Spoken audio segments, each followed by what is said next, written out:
네, 오늘은 대우조선의 분식회계부터 시작해서 우리나라 법이 어떻게 만들어져 있는지, 우리나라의 법은 누구를 위한 것인지 한번 생각해보는 시간을 가져보겠습니다. 2015년도에 들어서면서부터 조선업이 급격하게 안 좋아지기 시작을 하면서 대우조선에는 분식회계가 발생을 하게 되죠. 그게 2016년 5월 달에 정성립 사장이 취임을 하면서 2016년 7월 달에 분식회계 사안이 벌어지게 되는데요. 그 당시에 이제 5조 원 분식이다라고 이야기를 하면서 얘기가 많이 나왔습니다. 그 당시 사장이 고재호였고요. 그에 관련된 기사를 제가 따왔어요. 이 시기에 이제 부패범죄 특별수사단이라고 해서 김기동 단장이 그 대검찰청에서 이 사람 저 사람들 쑤시면서 돌아다녔죠. 당시에 분식회계가 있었던 건 맞고요. 그걸로 인해 가지고 심각한 그 회사에 부실이 발생을 했었습니다. 그래서 이렇게 고재호 사장은 풀려갔고 고재호와 남상태는 배임, 횡령, 거기에 분식까지 포함을 해가지고 징역형을 살게 되죠. 그 회사마다 다 회계 감사라는 걸 하거든요. 근데 그 회계 감사를 자기들끼리 하면 분식회계가 워낙 많이 발생을 하니까 외부 업체에다가 맡기게 됩니다. 그 업체들을 회계사가 되는데 그 당시 대우조선의 회계사는 딜로이트 안진이었어요.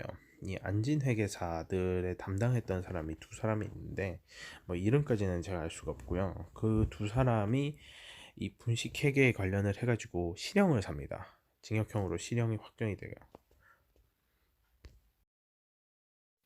그 당시에 구속된 회계사들이 소속돼 있던 곳이 지금 기사에도 나오는 딜로이트 안진 회계법인인데요. 이 법인은 이 법인은 고객에 대한 신뢰뿐만 아니라 국가에 대해서도 그 책임을 다하지 않은 것이 됩니다. 자신들의 공신력을 전부 잃어버리게 되죠. 그래서 회계 업체에 대한 업무 정지 명령을 금융위에서 날려버립니다. 그래서 1년 동안 업무 정지를 먹죠. 1년이 최대인데 상당히 세게 때린 거라 얘기를 해도 1년이면 1년 갖고 되겠냐 5조인데 뭐 이런 이야기도 많이 있었습니다. 문제는 그 다음부터입니다. 이후 딜로이트 한지는 자신들에게 내려진 영업정지를 취소해달라는 소송, 행정소송을 벌입니다. 그리고 그 행정소송의 결과가 나올 때까지 영업정지를 걸지 못하게 하는 가처분 신청을 하죠. 이 가처분 신청은 받아들여졌고 이 영업정지에 대한 취소 소송은 결국엔 승소로 마무리되게 됩니다. 그러면서 딜로이트 한지는 대우조선에 대한 분식을 방조한 직원들을 데리고 있음에도 불구하고 어떠한 처벌도 받지 않게 되죠. 여기서 법은 감시는 하지 못했지만 그 죄를 직접 저지르지 않았다는 부작위에 대한 부분에 대해서 무죄를 선고합니다. 참 법이 희한한 것 같아요. 조직적으로 묵인 방조해야만 회계법인이 문제가 되는 겁니다. 회계법인은 조직적이든 비조직적이든 간에 그런 일을 해서는 안 되는 사람들인데 회계법인한테는 책임을 묻지 않은 거예요. 회계법인에 있는 회계사들한테는 책임을 여전히 물었죠. 사실 대우조선의 문제는 고재호와 남상태가 사라졌다고 해서 끝난 게 아니었습니다. 정성립 사장이 취임한 이후에도 빅베스 이후 여전히 부채 비율과 자기 자본 비율이 굉장히 안 좋은 상태였어요. 그 상태로 쭉 가게 된다 그러면 자기 자본 비율 50%가 맞춰지지 않아가지고 상장 폐지도 갈 수 있었죠. 이런 문제들을 해결하기 위해서였는지 모르겠으나 기사의 내용에 따르면 사장이 원가 절감을 지시했고 그 원가 절감을 지시받은 담당자가 약 1200억 정도의 분식회계를 저지르게 됩니다. 저는 그게 진짜인지 아닌지 잘 모르겠는데요. 일단 기사에 나온 건 그래요. 기사에 나와 있는 상태에서만 본다 그러면 적어도 정성립 사장은 선의에 의해서 원가 절감을 검토하라고 이야기했다. 검토하라는 지시는 뭘 얘기하는지 모르겠어요. 그리고 무엇보다 회계팀에다가 뭘 검토하라는 지시를 하는지 모르겠습니다. 회계팀이 원가를 절감하는 부서는 아니잖아요. 이미 들어와 있는 가격들을 계산하는 부서잖아요. 근데 원가를 절감하는 지시를 했다? 전 이거는 분식에 대한 지시라고 생각을 하는데 일단은 뭐 무혐의론 만들어낸 검찰 측의 논리가 받아들여졌을 거라고 생각은 들지 않습니다만 그래도 기사 나온 거 이상으로 넘어가진 않도록 하겠습니다.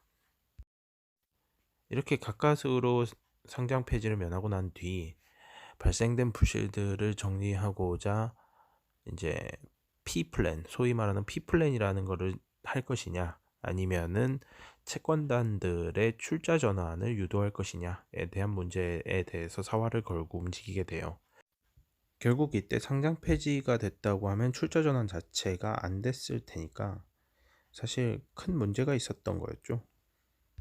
그래서였는지 지역 신문에서도 논평을 내서 이게 말이나 되는 소리냐 라면서 알리게 됩니다. 저는 개인적으로 이 문제에 대해서는 산업은행의 개입도 있었을 거라고 보는데요.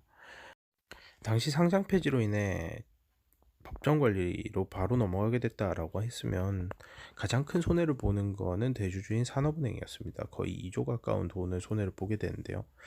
그거를 막기 위해서는 산업은행이 어쩔 수 없이 이런 식으로 사용을 했던 게 아닌가 싶습니다. 근데 굉장히 재미난 사실은요.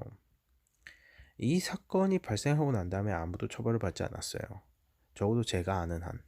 내부자로서 이런 사건이 발생해서는 안 된다라는 홍보도 들은 적이 없습니다. 분식회계, 약 1200억의 분식회계가 발생했는데도 불구하고 산업은행은 개입 여부를 확인할 수 없으니까 정성립 사장은 회계부서의 원가 절감을 지시하는 굉장히 이상한 일을 벌였음에도 불구하고 무혐의 처분이 났고요.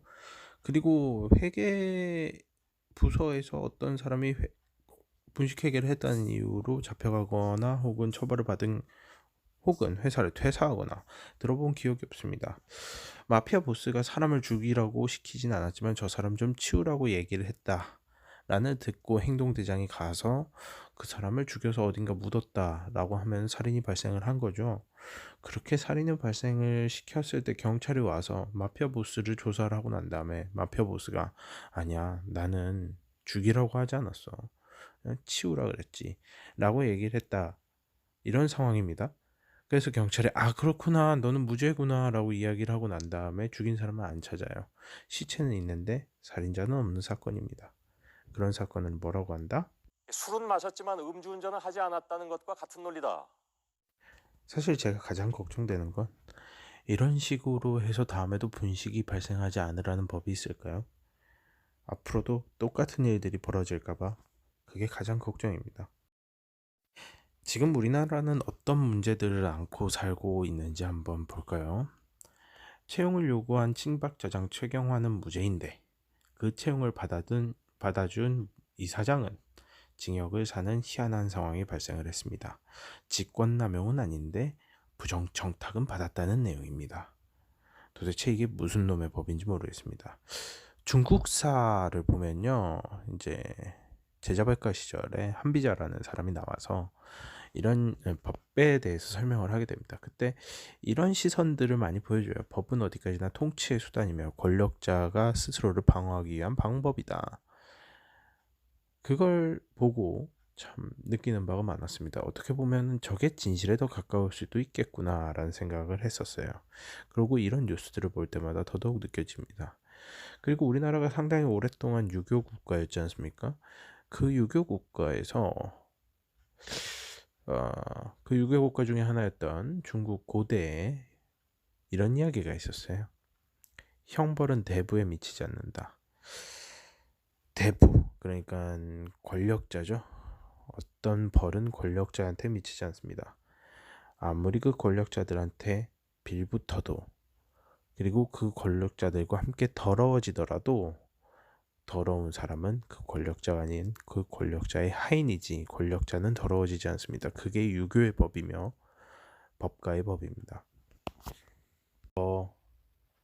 깨끗하게 법이 적용되고 집행된다고 생각하십니까? 우리 한번 생각해 보는 게 좋겠습니다. 5분 정치 10분으로 끝냅니다. 고맙습니다.